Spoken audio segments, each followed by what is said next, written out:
YouTube! Welcome to Vlogmas!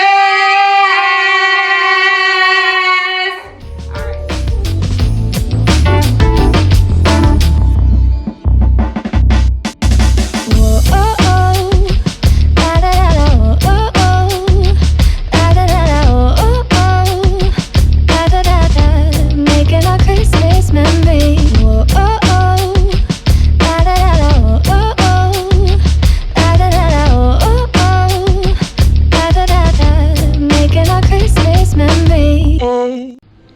Welcome everyone. If you are a newbie, welcome, welcome. My name is Tiffany Chanell and I am your one-stop shop for everything fit, from being fit in your finances, fit inside of your body, and fit in your thoughts. And since you are new to my channel, go ahead and smash that red subscribe button, turn it gray, and don't forget to hit that notification bell so that you never miss my uploads in the future.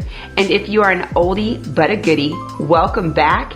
Hit that like button, guys, and share if you care. Guys, I am super excited because today marks day one of Vlogmas. Oh my gosh. This is the first time I've ever done Vlogmas. These will not be vlogs, even though it's called Vlogmas, but these will be short videos and clips of me flooding your computer, your TV, your cell phone, your electronic device, whatever it is. I will be flooding you with information, money tips to help you say goodbye to 2020 and hello to 2021. I do hope you enjoy these money tips, and if they are helpful, share, guys, and thumbs me up, and then also comment down below if any of these tips helped you or resonated with you. All right, so let's get started with day one. So today's money tip is, I'm sure many of you can guess, budget. Guys, you need to have a budget. It is important for us to determine if we are spending, investing, and saving wisely. That way, we are telling our money where to go as opposed to it telling us where it's going. Now, I didn't always start off with a budget. I used to just pay my bills as they would come in, and if I had extra money left over, great. But because I wasn't budgeting, most times I didn't have extra money left over, even enough money to purchase my groceries. And one day it hit me while I was in B school, in graduate school.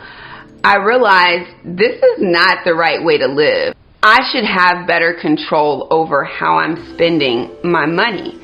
And that's when I cracked open my old trusty spreadsheet and began identifying the income that I had coming in each month and the expenses that I had going out each month. I also realized that from that budget, most of my bills were coming out of one paycheck, and I needed to spread them amongst two.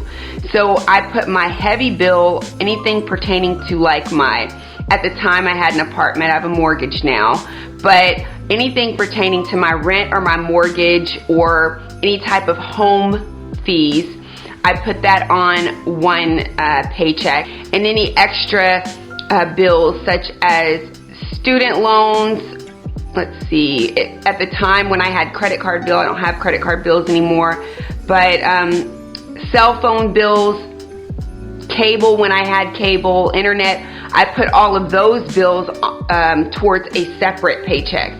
That way I spread them out evenly and could pay my bills and still have money left over each time I was paid. Now, when I am talking about looking at the money coming in, I'm talking about anytime you know you are getting a set paycheck. You could be an entrepreneur, and some weeks you'll pull in $500, other weeks you'll pull in $1,000. What I would say is look at, on average, how much are you pulling in each week?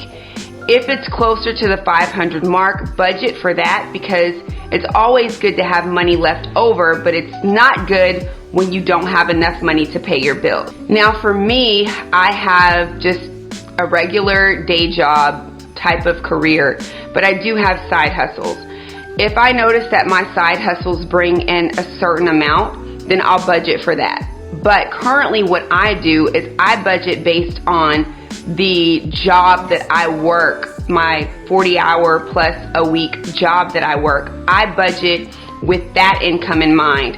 I don't include my side hustle income, because anytime I make money off of side hustles, such as YouTube, ad revenue, it could be purchases on my FitWithTiff100.com site, or even the consulting services that I do with Makeover Ministries. Whatever that amount is, I just take that amount and put it back into a different account where I'm not spending money from that account unless I need it for my business. So again, I budget based on my career, my day job that I have. And then also, I look at the expenses that I have. I know I mentioned earlier that I had credit card debt that I was paying each month. I've paid all that off. I don't have that anymore. I also mentioned earlier that I had a cable bill. Well, I cut the cable cord years ago.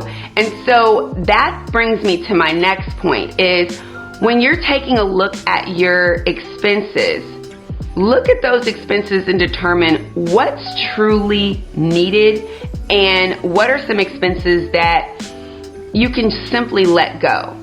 Guys, during the course of these videos, I will be linking cards to other videos right here. And I want you to take a look at these videos, because these are videos that go into detail on what I did to save, for example, almost $2,000 extra a month when I was cutting expenses.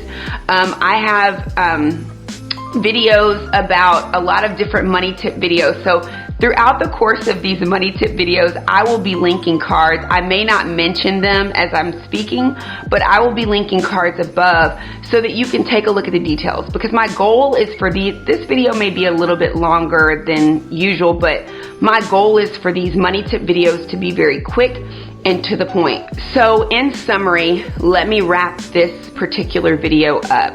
I know I went into some level of detail on how I began budgeting, but what I did in this video was I really gave you, in this money tip, 3 steps. So step 1, list your income and your expenses. Look at all of the money that's coming in, which is your income, and look at all of the money that you're spending each month, which is your expenses. Put that down, whether you're writing it on paper, putting it in a spreadsheet, but somehow get that down somewhere so that you can document what you're receiving versus what you're spending. The second step, step number 2, determine if you have a net profit or a net loss. And what that means is take your income minus your expenses, and whatever that value is that you have left over, it could be a profit, which means you have extra money left over because you had more income than expenses, or it could be a loss, which means you don't have enough money to pay your bills each month because you had more expenses than income. If you find that you have a profit, I would suggest taking that extra money and thinking about, during a time like this where a lot of people are losing jobs, it might be a good idea to start putting that money away in an emergency account. And I'll talk more about that in some of my other money tip videos. Now, if you notice that you have a loss, then that brings me to step number 3. Start thinking about the different expenses that you can cut that you don't need. We all know that we need electricity. We all know that we need a home to live in. But we don't need cable. We don't need the highest cell phone bill. There's some things that we really don't need. And right now, I see a lot of people going to the gym, but personally speaking, I cut my gym membership. Now, I cut my gym membership years ago, but then I got another gym membership that was cheaper years later after my divorce. Well, I recently cut that membership as well because I don't plan on going to the gym anytime soon. Instead, I work out at home, or I work out outside at the park or around in the neighborhood. But my point is, look at the expenses you definitely need. Keep those expenses and consider cutting some expenses that may be more of a desire and not necessarily a need. In the end, guys, the ultimate goal is to pay off debt, save, and invest more so that you and your family can experience financial freedom. Again, I am Tiffany Chanell, the founder and CEO of Money Makeover Ministries, and I do hope you enjoyed this money tip segment and that you have a safe and happy holiday. Hey, my Fit Fam, we hope you enjoyed this Vlogmas with us, and we also hope that you enjoy this holiday season with family, friends, and loved ones as safely as you possibly can, wearing our mask and practicing social distancing. But more importantly, we hope you have a safe and happy holiday. If you have not already subscribed to my channel, please do so, especially if you like more content like this in the future. And definitely hit that like button, and feel free to comment below and share if you would like to. Appreciate all the love and support, and until next time, always remember to stay fit in your thoughts. You want to tell the family bye? Bye. Bye. That's my